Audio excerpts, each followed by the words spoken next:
transmettre. Recording in progress. Voilà. Pouvoir les transmettre à nos intervenantes au meilleur moment, mais sachez aussi qu'il va y avoir une période de questions-réponses aussi à la toute fin. Vous pourrez les poser à ce moment-là de vive voix. Je vous fais un petit tour rapidement de nos intervenants. Chacun aussi, Emmanuel, aussi à l'animation. Alors, bonjour tout le monde. Je suis Emmanuelle Jiménez, je suis membre du CEAD, mais je suis aussi co-présidente par intérim de l'Association québécoise des autrices et auteurs dramatiques. Et d'abord, j'aimerais remercier le CEAD de nous accueillir ici. C'est vraiment merveilleux d'être avec vous autres. Et puis, peut-être juste vous mentionner, avant que tu présentes toutes les personnes qui vont parler, qu'en fait, l'idée de cette rencontre est venue parce que, suite à l'adoption de cette nouvelle loi, moi et d'autres, on était super contents, super enthousiastes. Puis, je jasais avec des collègues, je disais, hey, t'as-tu, ils ont adopté la loi? Puis, j'étais super heureuse de ça. Et très souvent, les cours que j'avais, c'était, OK, mais genre, qu'est-ce que ça va changer dans ma vie? Je me suis rendu compte que beaucoup de mes collègues, auteurs, autrices, n'étaient pas au courant de qu'est-ce que ça allait avoir comme impact dans leur pratique. Alors, je me suis dit, il faut informer les auteurs, les autrices de qu'est-ce que ça va changer, puis de ce qui s'en vient aussi pour nous tous et toutes. Alors, voilà. Je Merci, Emmanuel. Oui, absolument. Alors, avec nous aujourd'hui, on a donc Marie-Louise Nadeau, qui est donc directrice de la SOCAD, également Marie-Ève Gagnon, qui est directrice générale de la CAD, et Patricia Lévesque, conseillère syndicale et coordonnatrice à la Fédération nationale des communications et de la culture. Merci beaucoup d'être là à tous les trois. Les objectifs de la rencontre d'aujourd'hui, donc on désire vraiment vous informer sur les perspectives qui sont offertes par le changement législatif et les actions qui seront prises par la CAD pour les prochains mois. Revenir sur le processus qui a mené au changement législatif, donc comment tout ça s'est passé et les raisons pour lesquelles il fallait modifier les lois. Et finalement, en fait, la CAD aimerait votre collaboration pour les aider à évidemment mieux vous aider. Donc, il y a vraiment un désir de bien comprendre comment ça se passe sur le terrain, comment ça se passe dans votre quotidien pour s'assurer que finalement, les négociations, tout ce qui va s'en venir, tout ce qui va découler, soit vraiment à l'image de votre quotidien, de comment ça se passe. Donc, voilà. Je pense que je pense ça va, bien. Alors, simplement pour un petit peu mettre la table à la suite de cette rencontre, j'ai pensé vous lire un extrait d'une lettre que j'avais écrite à la ministre de la Culture, Nathalie Roy. Marie-Ève et moi, on a rencontré la ministre dans toute la série de rencontres qu'elle organisait avec les gens de tout le milieu artistique québécois. Et donc, on est allé la rencontrer, puis en prévision de ça, je lui avais écrit une petite lettre. Alors, je vous en lis un petit extrait. Madame la ministre, j'exerce le métier d'autrice dramatique depuis près de 25 ans, avec amour, avec passion, avec plaisir. Mais j'éprouve une sorte de grande fatigue culturelle. Et cette fatigue, je l'ai ressentie dès mon premier contrat professionnel. Je m'explique. J'ai tout de suite constaté que du point de vue de mes conditions de travail, et je ne parle pas ici seulement de mes conditions financières, c'est-à-dire combien je serais payée en argent, je parle de mes conditions de travail plus largement. J'ai constaté que je n'étais et ne serais jamais sur un pied d'égalité avec mes collègues artistes qui, eux et elles, voyaient leur pratique encadrée par un autre régime de travail. Mes collègues metteurs en scène, par exemple, auraient droit à des redevances minimales pour l'utilisation de leur mise en scène, sans qu'aucun agent n'ait à faire des pieds et des mains, et qu'ils auraient une contribution du producteur à leur fonds de pension. Moi, non. Moi, pour avoir un minimum décent par représentation, il a fallu et il faut toujours que mon agent se batte. Il n'y a jamais rien d'acquis parce qu'on est toujours soumis au gré à gré. C'est comme la vaisselle, à chaque contrat, c'est toujours à recommencer. Ça use. Pourquoi c'est comme ça? C'est parce que mes collègues interprètes et metteurs en scène travaillent dans un contexte où des ententes collectives existent et ont force de loi. Moi, je travaille l'immense majorité du temps dans un contexte où mes conditions de travail minimales sont gagnées à l'arraché, et ce, individuellement. Je parle ici de mes contrats de licence, c'est-à-dire quand je cogne à la porte d'un théâtre avec une pièce déjà écrite. Dans ce contexte, je suis seule avec mon contrat et aucune entente collective ne me protège. Je veux que mon association ait le droit de négocier des ententes collectives pour mes contrats de licence. Plus largement, je souhaite plus que tout être en mesure d'arrêter de me dire tous les jours que la loi sur le statut de l'artiste est contre moi.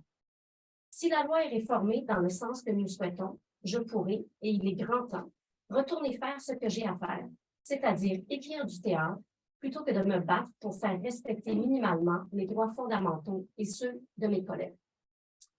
Alors, voilà, et la loi a été adoptée. Donc, voilà. Alors, je passe la parole, mesdames. Bonjour tout le monde. Nous, on se fait à la diapo 4. Exactement. Donc, qu'est-ce qui se passe depuis le 3 juin 2022? C'est la date où la loi a été adoptée à l'unanimité à l'Assemblée nationale. Ce qui se passe pour la CAD, c'est que maintenant, on a la possibilité de négocier les conditions minimales, c'est bien important de dire conditions minimales, de diffusion des œuvres avec les producteurs, en plus de poursuivre la négociation qu'on faisait déjà depuis la fin des années 90, soit la négociation des conditions minimales de l'écriture des œuvres. Donc maintenant, on pourra faire la totalité de la pratique des auteurs dramatiques. La loi nous le permet maintenant. C'est quoi cette nouvelle loi-là? Ça s'appelle la loi sur le statut professionnel des artistes des arts visuels, du cinéma, du disque, de la littérature, des métiers d'art et de la scène.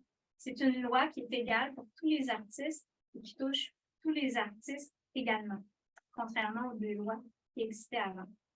Donc, c'est une loi de relations de travail qui permet la négociation d'ententes collectives qui déterminent les conditions minimales de travail et les conditions monétaires de l'écriture, mais aussi maintenant, donc, de la diffusion des œuvres.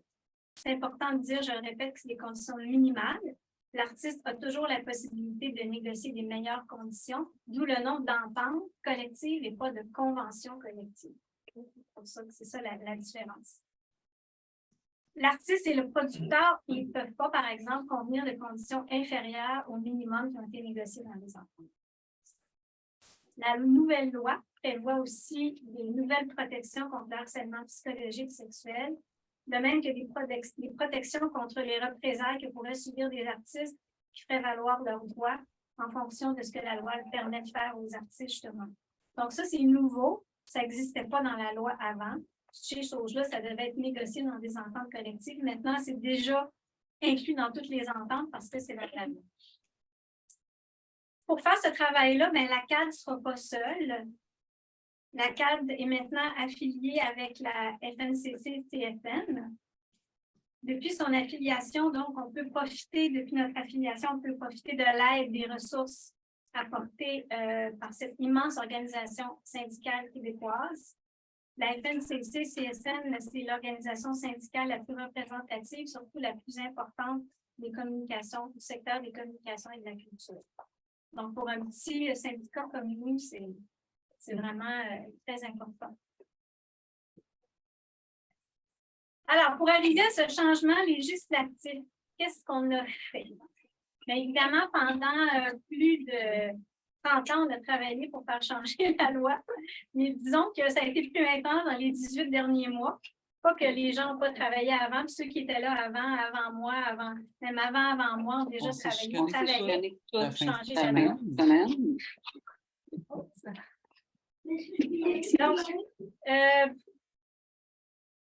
Ce travail a été possible grâce à un regroupement historique de 9 associations sous l'égide justement de la Fédération. C'est un travail de collaboration complètement inédit là, qui s'est vraiment fait, vraiment en collégialité pour présenter des demandes communes mais évidemment en respectant les spécificités de chacun. On a organisé des campagnes d'information, des événements de sensibilisation, des sondages, des études sur la condition des artistes. Et on a fait surtout de multiples rencontres avec les représentants de tous les partis politiques, un à un. On a rencontré aussi, bien sûr, le ministère de la Culture et la ministre, bien sûr. Puis avec l'autre diapositive, on va voir qui étaient les 9 associations qui ont travaillé ensemble. Oui. Ce qui a été super intéressant, puis je crois qu'il a été la force du travail là, de l'ensemble des associations d'artistes, c'est que, vous savez, quand il y a un projet de loi qui touche plusieurs associations, puis parfois les visions ne sont pas toutes enlignées de la même façon. Là, chaque association, il va de demandes, puis parfois, ça vient malheureusement nuire à d'autres associations. Donc, ce qui a fait la force du travail qu'on a fait, puis je suis convaincue que c'est ça aussi qui a contribué au succès, c'est que toutes les associations ont partagé, ont mis en commun leurs préoccupations en étant attentifs et attentives à tous les autres groupes. Et on a dirigé, on a coordonné les efforts pour que les préoccupations, qu'on ait des préoccupations communes, à avancer tout le monde en même temps, des préoccupations conjointes. Ce qui a fait en sorte, c'est qu'on a éliminé tout le bruit ambiant qui aurait pu court-circuiter un peu ces demandes-là, puis faire en sorte que certains groupes auraient été laissés pour compte. On les a toutes menées. Puis ça a été vraiment, ça a été fait dans le partage, je voudrais, des idées, puis dans le respect de chacune des associations d'artistes. Donc ça a été, je pense que ça a été la force, c'est ce qui a permis aussi d'aller obtenir ces gains-là. Je pense que le ministère aussi n'a pas eu nécessairement non plus de repos parce que systématiquement, il se faisait relancer constamment. Oui, puis aussi c'était pédagogique parce que toutes les associations ont dû comprendre ce que les autres associations faisaient aussi. Ce n'était pas nécessairement le cas avant qu'on commence cette coalition. Donc, on a fait beaucoup de choses. C'est quoi les prochaines étapes? Avant de vous décrire un peu les actions qu'on va prendre dans les prochains mois, je pense que c'est important de revenir un petit peu sur justement pourquoi il fallait changer la loi, puis qu'est-ce que ça veut dire exactement, c'est quoi les problématiques qui nous ont amené à demander des changements législatifs. Donc, c'est quoi l'histoire d'avoir un statut? Pourquoi avoir un statut? Pourquoi les artistes voulaient un statut? Bien, un statut juridique, ça permet d'avoir les mêmes droits et les mêmes protections que les autres travailleurs, parce que les artistes, c'est des travailleurs aussi. Mais c'est important d'avoir un statut qui tient compte des particularités de la pratique artistique. Quelque chose qui est modelé un peu à la réalité des artistes. Qu'est-ce que ça donne d'avoir un statut? Bien, ça donne d'avoir un droit de regard sur ses conditions de travail, de pouvoir s'impliquer dans des associations, de pouvoir avoir un impact sur ces conditions. C'est le droit aussi d'avoir des protections sociales qui sont équivalentes aux autres travailleurs, comme des protections contre le harcèlement psychologique et sexuel. Donc ça, c'était vraiment important. Avant le 3 juin, c'était quoi qui se passait? Bien, il y avait les 2 lois sur le statut de l'artiste. Et puis, comme vous savez certainement, si vous venez aux réunions de la CAD, bien, les auteurs dramatiques étaient les seuls artistes à être visés par les 2 lois sur le statut d'artiste. C'est une longue histoire que je ne vous raconterai pas, mais on était vraiment les auteurs dramatiques, la pratique séparée en 2. Pour l'écriture des textes, il y a des ententes collectives depuis un bon bout de temps. Puis ces ententes collectives-là, vous le savez, ceux qui ont eu des contrats de commande d'écriture, bien, il y a des parts producteurs, il y a en fait la même chose, des cotisations syndicales, Les tout ça, minimums. les tarifs minimums, tout ça, il y a ça depuis très longtemps. Mais pour la diffusion des œuvres, bien là, c'est des contrats de gré à gré, comme l'a si bien dit Emmanuel. Donc, il y avait ces 2 lois-là. Vous voyez la première loi, la loi 32.1, qui est maintenant la seule loi qui existe, touchait à ce moment-là les artistes interprètes, les personnes conceptrices, les metteurs en scène. Je vous parle de nos collègues dans la production théâtrale. Dans la S3201, bien, il y avait encore les auteurs dramatiques, mais les écrivains, les artistes en art visuel et en métier d'art. Ça va être comme s'il y avait deux classes d'artistes un peu au Québec, ceux qui avaient le droit de négocier et ceux qui n'avaient pas le droit. Donc, il était temps que ça change. Il y a aussi la loi canadienne sur le droit d'auteur qui est très importante parce qu'elle confère des droits aux auteurs dramatiques. On va l'expliquer un petit peu plus loin de qu'est-ce que c'est ces droits-là. Mais ces droits-là sont difficiles à faire respecter. Donc, on a besoin du soutien d'une entente collective pour pouvoir faire respecter aussi la loi sur le droit d'auteur. Donc, ça, on va l'expliquer un petit peu plus loin. Donc, on revient encore avec les deux lois, c'est-à-dire que en vertu de la première loi, la CAD a pu négocier des ententes collectives sur la commande de textes, donc sur l'écriture des textes, avec les 4 associations de producteurs de théâtre que vous connaissez, là, les producteurs de théâtre privé, l'Association des compagnies de théâtre, Théâtre uni en France jeunesse, et puis les TAI, donc les théâtres institutionnels. Donc, comme dit Emmanuel, des cachets minimaux, des avantages sociaux, des protections en cas de litige avec le producteur. C'est important de dire que quand il y a un litige, ça protège aussi le producteur parce que souvent, il y a un processus qui ça permet, oui, de protéger l'artiste, mais si c'est l'artiste qui est le fautif, ça protège aussi le producteur. Je veux dire, ça permet d'avoir des processus, ça protège tout le monde aussi. La loi 3201, ça ne protégeait pas grand-chose. La seule obligation de cette loi-là, donc la loi qui existait avant, c'était aucun minimum, pas d'avantages sociaux, puis il n'y avait aucune gestion de conflit. Donc, c'était à l'artiste lui-même, tout seul, d'essayer d'aller chercher son argent, d'aller faire respecter ses droits. Il n'y a absolument rien. Il y a juste l'obligation de signer un contrat. La loi sur le droit d'auteur du Canada, qu'est-ce qu'elle donne, en gros, les choses les plus importantes, c'est qu'elle donne aux auteurs, pour la partie le droit patrimonial, c'est-à-dire que c'est vous qui êtes le titulaire du droit, c'est vous qui avez le droit d'autoriser des utilisations, puis vous avez le droit de recevoir rétribution pour l'utilisation de vos œuvres. Donc ça, c'est super important. Puis il y a le droit moral aussi, qui est une composante très importante du droit d'auteur. Ça s'appuie sur la vision que l'œuvre est le prolongement de la personnalité de l'auteur et que nul ne peut menacer l'intégrité de l'œuvre, l'altérer ou se l'approprier indûment. Ça, c'est important. Je vous signale ici que nul ne peut menacer l'intégrité de l'œuvre et non pas l'intégralité de l'œuvre. C'est important parce qu'on a besoin d'avoir une protection si on ne veut pas que les gens se mettent à changer votre œuvre. Donc, voilà. On va donc revenir un petit peu sur les problèmes actuels. Puis j'ai ma collègue Marie-Louise pour pouvoir donner des exemples concrets. Moi, je vais comme vous nommer un peu des types de problèmes avec des exemples plus généraux, puis elle va pouvoir vous donner des exemples tirés de notre belle réalité parfois. Donc, je commence la première série de problèmes parce que chaque producteur a sa manière de faire et que les contrats de diffusion se font de gré à gré. C'est difficile d'obtenir les informations pour fixer les montants de redevance et les conditions principales de la licence. Est-ce que tu as des exemples de ça, toi? En fait, c'est très régulier. Comme moi, je suis directrice de la SACAD. La SACAD, c'est la société de gestion qui appartient à la CAD. OK?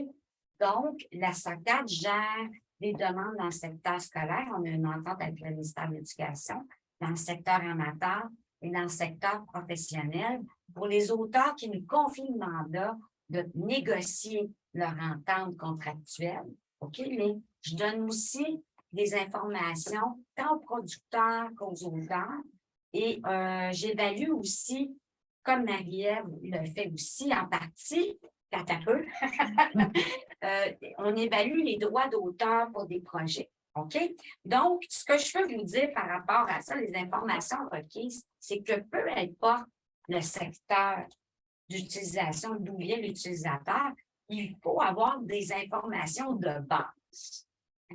C'est qui est le producteur, c'est combien de shows, c'est un producteur professionnel, amateur, tout ça. Alors, avant même, il faut avoir ces informations de base-là. Et dans le secteur professionnel, je peux vous dire qu'après quelques décennies, il y en a ils ne veulent pas nous transmettre des informations de base, même pour pouvoir dire c'est tant les droits d'auteur.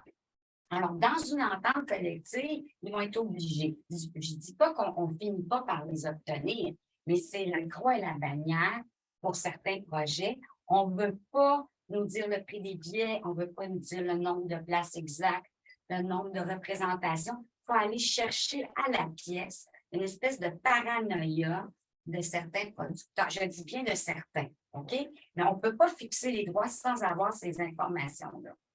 Ensuite, si tu me permets, je Oui, vais avec vas-y. l'autre point. Oui. Les producteurs qui ont développé leur propre grille de rémunération avec des pourcentages parfois moins élevés que l'usage, je pense que c'est un bon exemple. Oui. Alors, ce que nous, on dit, puis ça, c'est partout dans le monde, c'est que les droits d'auteur pour une création, par exemple, c'est au moins 12 OK?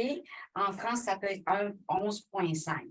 Alors, c'est dans l'usage, partout, que ça soit ce pourcentage-là qui soit appliqué. Des revenus de billetterie. Des revenus de billetterie, entre autres, comme pour la vente de livres, d'ailleurs. On entend, vous savez, c'est 10 11 12 dépendant des livres. Ce qu'on sait, nous autres, puis ça, c'est documenté, c'est que comme il n'y a jamais eu d'entente collective sur la licence au Québec, bien, il y a des producteurs qui ont établi eux-mêmes des grilles. OK?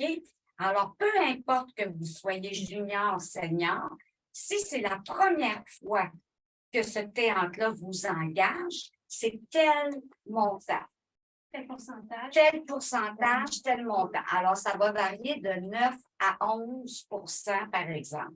Si c'est la deuxième fois, vous avez une prime de deuxième présence sur scène. Alors, c'est sûr que c'est comme si votre valeur à vous, le producteur, reconnaît pas votre... Et ça, que vous soyez junior ou senior, c'est selon le nombre de fois que vous allez avoir été joué dans ce théâtre. C'est pas la renommée. C'est pas la renommée, c'est pas de faire, ben moi, j'ai eu 12 dans un théâtre d'un autre secteur, puis là, vous, c'est... Non, c'est non négociable, c'est ça. Ils ont une grille et en plus, ils vont moduler selon si les revenus sont des abonnements ou de la salle. Alors, ils ont toutes sortes de modulations. Nous, on dit là que le droit d'auteur, 12 sur les revenus, c'est 12 de tous les revenus de la billetterie ou de la vente de spectacles. C'est pas une modulation 9 pour l'abonnement, puis une matinée scolaire à 350, puis ce qui fait qu'il y a toutes sortes de revenus qui ne sont pas équivalents. Alors, c'est 5 l'équation. C'est 12 des revenus si c'est une création. Si c'est une traduction, ça va être un autre pourcentage applicable. On a développé des grilles, justement. On a développé des grilles, oui. Fait que les producteurs ont développé leur contrat de maison, ça multiplie les termes utilisés avec des interprétations différentes. Ça, c'est vraiment quelque chose qu'on veut vraiment travailler pour uniformiser justement les termes, parce que c'est un problème. C'est quelque chose, je veux dire, telle chose pour un producteur, telle autre chose pour un autre, donc c'est pas évident. La diversité, la complexité des rapports de billetterie, ça ne facilite pas la compréhension des auteurs et des autrices qui faire valoir leurs droits. Je ne sais pas si c'est un exemple pour ça, mais les rapports de billetterie, il y en a de toutes sortes. Ben, il y en a de toutes sortes. On peut avoir, par exemple, puis ça, c'est documenté, ce que je vous dis, là, comme dirait l'auteur, c'est documenté. L'auteur de La Bête. Là, il fait toujours c'est documenté. Bien, c'est vrai que c'est documenté. Alors, dans notre cas, c'est, par exemple, vous allez avoir le total des revenus, that's it. Il n'y a pas d'abonnement, prix médian, scolaire, les billets de faveur, c'est un chunk. Ou c'est absolument incompréhensible. On a eu des rapports, là, OK, ça prend, je ne sais pas si avec un MBA en gestion, je serais capable de le lire. Donc, c'est on fait des rapports simples avec le total des revenus, puis les taxes, puis that's it. Mais ce que je vous dis, c'est comme, tu fais comme, ben voyons, c'est incroyable. Puis pour, par exemple, aussi, si l'exemple des recettes, on va y arriver. On va y arriver, oui, OK. Alors, on veut la simplicité. Les revenus totaux, point. Le détail des rapports, point.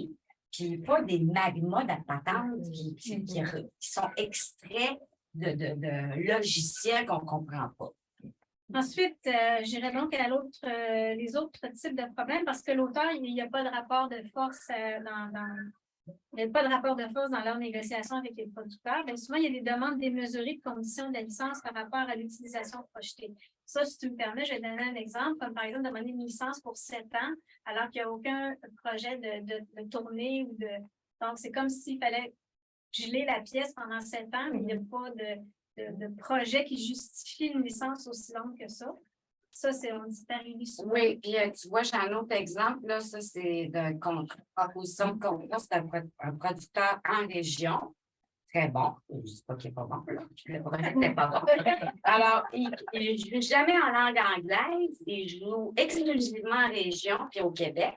Il demandait 3 000 $ pour 5 ans d'exclusivité. Et dans le contrat, c'était bien écrit, l'auteur concède au producteur le droit exclusif de représentation de la pièce en toute langue, sur tout territoire, ça veut dire partout dans le monde, pour 3 000 $ pour 5 ans. Alors, quand l'auteur m'a dit, qu'est-ce que tu en penses? Tu as bien fait de me le souligner. Alors, c'est un exemple, OK. Alors ensuite, rémunération forfaitaire en salle fixe en lien avec les revenus de billetterie. C'est souvent arrivé, l'auteur dit, oh, on fait une belle offre, c'est super beau, on offre 10 000 $, 15 000 $, mais quand tu calcules les revenus, si ce n'est pas un montant forfaitaire, ça fait plus 35 000, 40 000. Donc, il faut ça aussi, c'est problématique. Quelque chose qui est très problématique puis qu'on voit régulièrement, signature des contrats des auteurs et des autrices en dernier après tous les autres artistes. Puis là, ben, on va faire souvent un peu de, je ne dis pas le mot chantage, on va dire, ben là, tout le monde a signé, tu ne peux pas ne pas signer. Puis bon, alors, il y a des auteurs qui nous ont... Oui, exactement. On court beaucoup avec le contrat. On court beaucoup avec. Et c'est ça, mais moi, je sais que j'ai quand même une autrice qui m'a déjà dit, ben, on m'a déjà fait cette pression-là. On m'a dit, ben là, tu devrais pas, tu sais, tous les autres ont signé, fait que si toi, tu signes pas, tu leur fais perdre leur travail. Donc, on rit, mais c'était pas drôle. Elle l'a vécu. Ensuite, déduction de dépenses autres que les taxes applicables avant de calculer les redevances. Mais ça, c'est un peu un fléau récent, là. Marie-Louise, elle a un excellent exemple. Oui, alors, par exemple, alors, il y a les rapports de billetterie, hein, comment il y a eu le billet de vendu, et puis il y a les définitions de recettes aussi. Recettes nettes, oui, les recettes nettes. Alors, nous autres, on dit les recettes, comme on a dit tout à l'heure, ça signifie tout revenu pour l'exploitation de la pièce, hein? Billets vendus au guichet, par le web, par abonnement, tarif de groupe, étudiant, moins les taxes de vente. C'est simple comme définition. Alors, la pire définition, et là, c'est vrai, je l'ai, c'est un auteur qui m'envoie aussi, il me semble que ça n'a pas d'allure, qu'est-ce que tu en penses? Alors, il est entendu que les recettes nettes se définissent comme suit. Les recettes au guichet, moins les frais de location de la salle et de promotion, les cachets du metteur en scène et des interprètes, et tout autre frais que le producteur juge pertinent à la juste exploitation de la pièce. Et c'est documenté. Alors, Donc, l'exemple avec, on déduit les frais de concierge. oui. Ça, c'est moi, c'est un exemple. C'est une autrice qui me dit, ben, c'est-tu normal qu'ils veulent déduire les frais de concierge de la billetterie avant de calculer mes redevances? C'est pas normal. Non, c'est vraiment. Alors, ça, c'est l'étoile de plusieurs années, là, vraiment. Et d'instinct, l'auteur a suivi son instinct en disant que est-ce que ça a de l'allure. Alors, donc, en gros, c'est ça. Oui, pour ensuite, moi. En fait, le dernier point, c'est qu'il n'existe pas de normes écrites fixées. Donc, qui permet de fixer des minimums qui vont servir de référence pour tout le monde. Fait qu'il y a ça à travailler. Puis la dernière chose, c'est les problèmes en lien avec le respect de la loi sur le droit d'auteur. comme je disais tout à l'heure, vu que la loi sur le droit d'auteur ne protège pas l'intégralité de l'œuvre, mais son intégrité, fait que bonne chance pour prouver qu'on a attaqué l'intégrité, puis c'est quoi, puis donc c'est très complexe. Alors, si on ne veut pas se retrouver devant le problème très fréquent qui a certainement déjà dû vous arriver, que vous arrivez en répétition, vous arrivez le soir de la première, puis le texte est changé, puis personne ne vous en a parlé, hein, si vous êtes déjà arrivé. Donc, il faut pouvoir être protégé contre ça. Donc, il faut avoir des clauses. Il faut pouvoir dire que c'est vraiment l'auteur qui peut autoriser des changements au texte, l'auteur, l'autrice, puis que vous ne pouvez pas faire des changements comme ça au texte. Parce que ça, c'est un problème quand même récurrent. Oui, puis c'est déjà même dans à l'automne 2021, un contrat proposé par un producteur. Alors, je vous lis, c'est exactement ce que dans le contrat. L'auteur autorise le producteur à modifier les textes pour les fins de la pièce, y pratiquer des coupures ou permettre aux interprètes d'y opérer des modifications. Ça date de l'automne 2021. Alors que le libellé, comme nous, on préconise, c'est seul l'auteur peut modifier le titre ou le texte de la pièce, y pratiquer des coupures ou permettre aux interprètes d'y opérer des modifications. Alors, ça ne date pas de 20 ans, là, celui-ci, le premier que je vous ai donné. Là. C'est sûr qu'on essaie toujours d'empiéter de plus en plus sur le droit d'auteur. Ça, c'est une autre histoire. Même chose pour le droit moral. Donc, le droit aussi de se voir attribuer la paternité, la maternité de votre œuvre.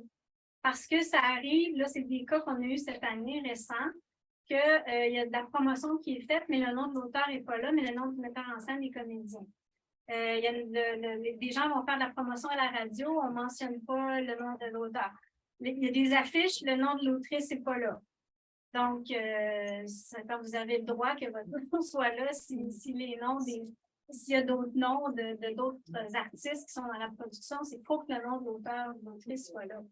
Donc, ça, je ne dis pas que les gens font ça de mauvaise volonté. Des fois, c'est juste qu'ils n'ont pas réalisé. Puis quand on leur dit, c'est parce qu'il faudrait que tu dises le nom de l'auteur. Ah, mon Dieu, je n'y avais pas pensé. Mais c'est juste pour dire que c'est important de pouvoir faire respecter ça. Fait que ça termine notre liste brève de problèmes.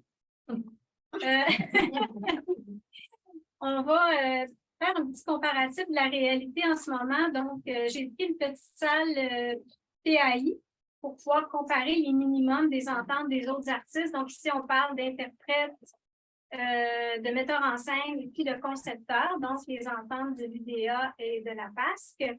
Donc, une salle de 0 à 299, j'ai pris les minimums. On met 20 représentations avec un prix moyen des billets à 30 $. Puis le type d'œuvre, ça serait une création. Donc, le droit d'auteur serait à 12 %, ce qu'on recommande, là, de revenus nets de billetterie. Donc, le petit tableau suivant. Fait que là, c'est peut-être petit pour ceux qui sont dans la salle, mais simplement vous dire que vous voyez en fait comment se décline la rémunération du metteur en scène et des interprètes. Bon, pour le metteur en scène, il y a le cachet et il y a des redevances de droits d'auteur qui sont fixées par représentation, ce qui fait le total. Et là, je répète que c'est des minimums et qu'il y a de fortes chances qu'il y en a qui aient plus que ça. Donc, vous voyez, ça fait un total de 10 775. Et ensuite, vous avez les avantages sociaux. Donc, la part que le producteur ajoute en sus du cachet, c'est 14 %. Donc, ça fait 1508 de plus. Puis, l'artiste, on déduit à la source 215 et 51, puis donc un montant de 1700 qui est déposé dans ces REER.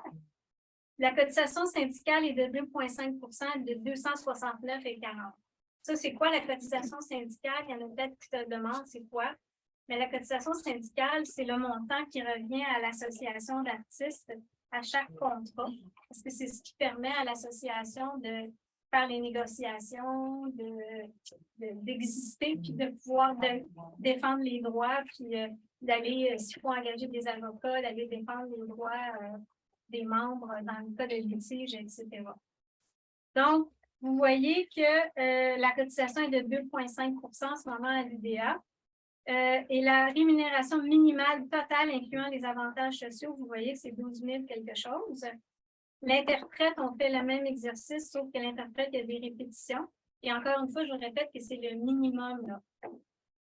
Pour les concepteurs, vous voyez aussi qu'il y a un cachet puis il y a des redevances. Là, c'est un concepteur, j'ai pris un concepteur de décor là, ici. Ensuite, du cachet, c'est 13 puis il y a une déduction qui est LE et de 5 pour la passe. Donc, vous voyez les montants que ça fait qui sont déposés dans leur REER. La cotisation syndicale, elle est quand même plus élevée à la passe, elle est à 4 Et après ça, vous voyez l'auteur, les montants que ça lui fait.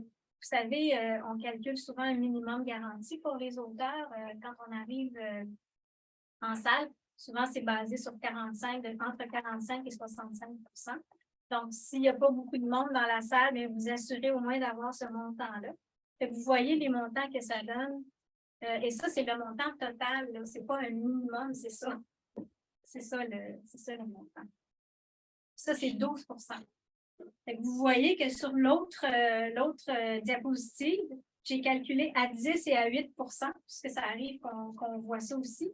Là, vous voyez les montants que ça fait pour les auteurs en bas, ce n'est pas des gros montants. Donc, on a ici, quand on parle de 10 45 c'est 4 000 65 c'est 6 000 puis à 100 c'est 10 000 Donc, vous voyez, vous êtes ici, c'est quand même loin du metteur en scène. Alors, ça, c'est une production TAI. On peut faire toutes sortes d'autres exemples, là, mais ça vous donne quand même un exemple de la réalité en ce moment. Juste pour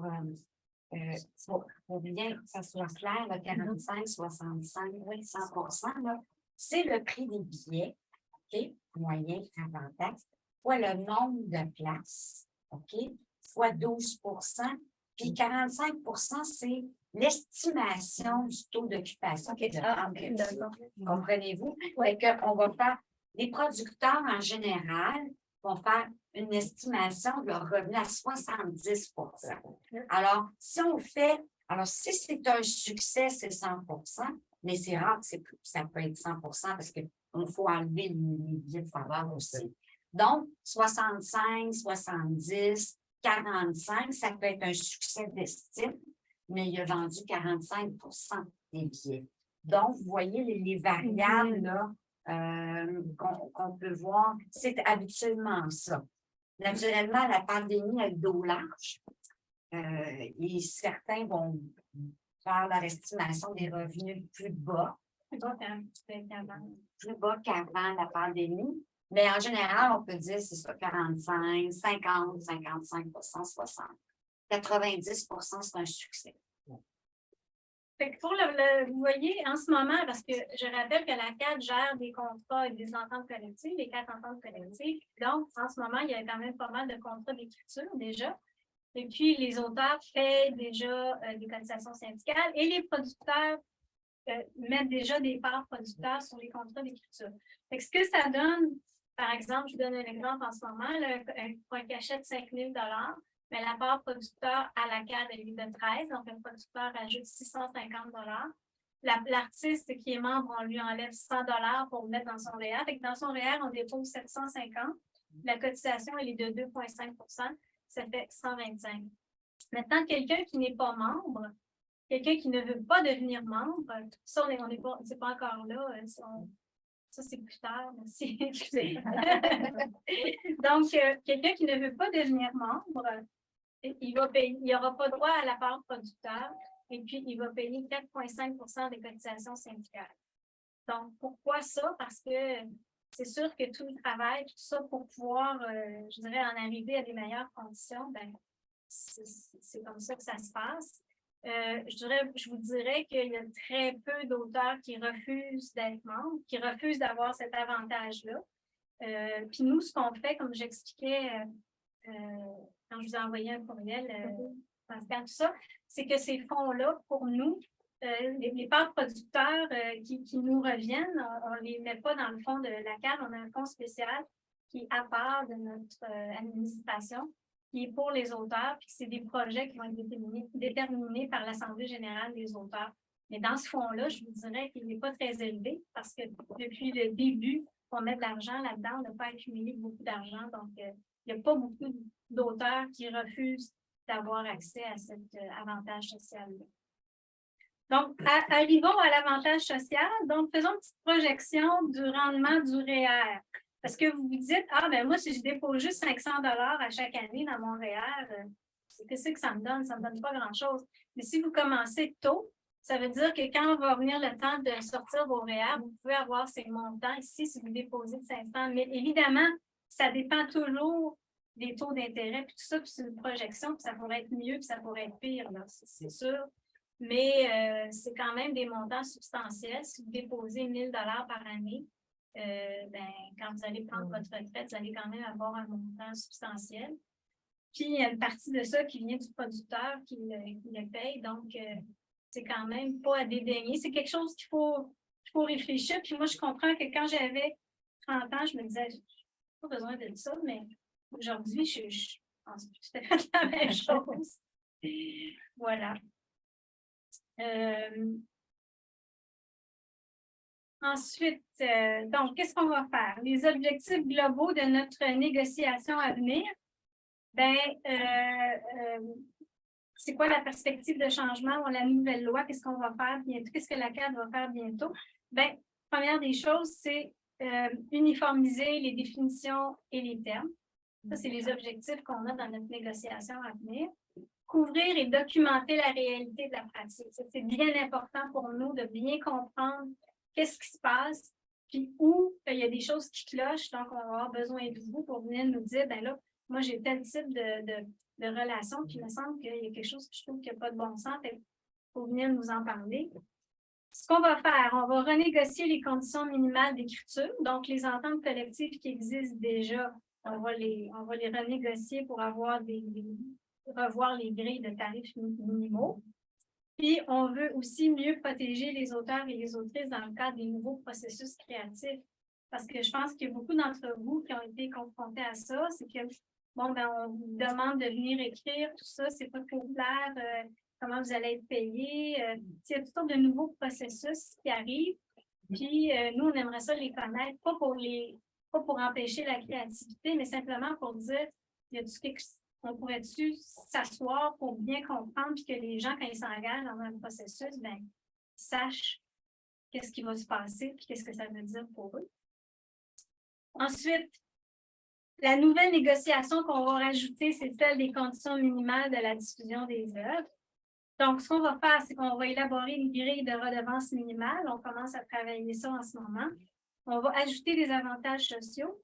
Et on va élaborer un modèle, parce que vous avez vu le modèle des contrats d'écriture, mais là, ce n'est pas nécessairement le modèle qu'on va appliquer au contrat de diffusion. C'est un modèle, on réfléchit à ça. Comment on va faire un modèle équitable pour tout le monde, qui va être viable et acceptable, puis qui va nous permettre aussi de faire notre travail. Donc, c'est toutes ces conditions-là qui sont derrière notre tête quand on élabore notre modèle. Puis, autre chose importante, c'est qu'on veut faire respecter le droit moral parce qu'on a eu trop de cas de non-respect du droit moral. On veut uniformiser les pratiques, on veut que les règles soient plus claires. Ça va faciliter la vie à tout le monde. Ensuite, les étapes qui vont mener à la négociation. En ce moment, on est en train de rédiger un projet d'entente. Qui va unir donc les conditions minimales d'écriture et de la diffusion des œuvres. Ça fait depuis septembre qu'on travaille à ça. Donc, on va avoir un projet de base. On travaille aussi, on a demandé des cueillettes de données à la SOCAD et à Marie-Louise. Puis ensuite, on veut cueillir plus de données. On veut faire des consultations avec des groupes d'auteurs et des autrices avec notre projet. On veut rencontrer des agences, des conseillers juridiques pour voir si notre projet, là, ça tient la route, si ça va avec les attentes, puis si ça correspond à la réalité. Puis une fois qu'on aura fait ces consultations-là, on va reviser notre projet d'entente, qu'il soit vraiment en synchronicité avec ce qui se passe. Puis ensuite, on va passer selon ce qu'il faut faire, selon le processus réglementaire. ben, on va présenter le projet révisé au conseil d'administration, puis on va former un comité de négociation. C'est le CA qui va déterminer quel va être le mandat du comité de négociation. Mais il faut que ce mandat-là et que la composition du comité soit entérinée par l'Assemblée générale des membres. Donc, il faut présenter le projet, les objectifs, il faut présenter le comité pour que les membres soient d'accord et entérinent ça. Ce n'est qu'après ça qu'on peut envoyer l'avis de négociation et commencer les négociations. Maintenant, la dernière partie de notre petite présentation, c'est comment vous pouvez nous aider, comment vous pouvez contribuer. Nous, on a vraiment besoin d'avoir une vision plus globale parce qu'il y a beaucoup de contrats qui passent par nous, il y a beaucoup d'auteurs qui nous appellent, il y a beaucoup de producteurs qui nous appellent pour savoir comment bien faire, parce qu'il y a beaucoup de bons producteurs aussi qui veulent bien faire les choses, il faut le dire. Là. On a besoin d'avoir une vision très large de la réalité contractuelle et de vos besoins. Donc, si vous voulez partager avec nous en toute confidentialité des contrats d'écriture ou de diffusion ou des situations qui vous sont arrivées, puis que vous aimeriez en parler parce que ça a été une problématique pour vous, bien, vous pouvez le faire en confidentialité en nous contactant.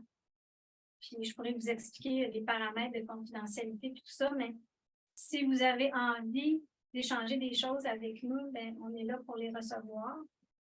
Puis aussi, si vous pouvez répondre à nos appels de sondage, à nos consultations, dont celles dont je vous ai parlé, là, des consultations avec les auteurs, les autrices sur justement le projet d'entente. Puis aussi, on voudrait consulter sur les nouveaux processus créatifs. Donc, si vous pouvez nous aider, ça serait très apprécié. Puis, quand on va commencer le processus de négociation, ça serait être solidaire avec ce qu'on met de l'avant pour les meilleures conditions de travail, pour que ça devienne comme, regarde, nous, c'est ça qui est important pour nous, puis c'est ces conditions-là qu'on veut avoir. Fait que ça serait ça qu'on, si vous avez envie de partager avec nous, ça serait apprécié. Voilà. Merci beaucoup. Alors voilà, ça fait un beau tour d'horizon. Beaucoup. Ça met un peu en lumière donc où est-ce qu'on en est, qu'est-ce qui s'en vient et tout. On entre donc à une période de questions. Donc, si vous êtes en ligne, vous pouvez lever votre petite main, bien entendu, même chose dans la salle. Vous pouvez aussi lever votre petite main. Et on peut y aller de cette façon-là. Il y a des questions ou des partages. L'enregistrement. Oui, on va arrêter l'enregistrement. Absolument, merci, James, de ce rappel. Non, mais puis le PowerPoint.